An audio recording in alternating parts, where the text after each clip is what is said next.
Lalaki naman timbog dahil sa dalawang kaso ng pananakit. Para sa detalye, kasama natin Idol Denise Brillante. 104.7 IFM Report! Arestado ang isang lalaki dahil sa dalawang kaso ng less serious physical injury sa barangay Magsaysay, Bayambang, Pangasinan.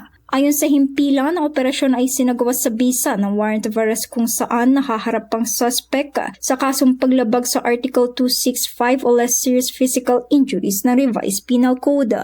Kaugnay dito, 24,000 pesos ang kabuang halaga ng inirekomendang piyansa kung saan 12,000 pesos bawat kaso ang nakasaad sa warrant. Matapos madakip, isinagawa sa suspect ang pisikal na eksaminasyon bago ipiniit sa himpilan ng pulisya para sa wastong disposisyon at pagproseso ng mga kaso. Kasama mo mula rito sa IFM News, tigupan nito si Idol Denise Brillante, Tatak, IFM. IFM News. IFM News. IFM.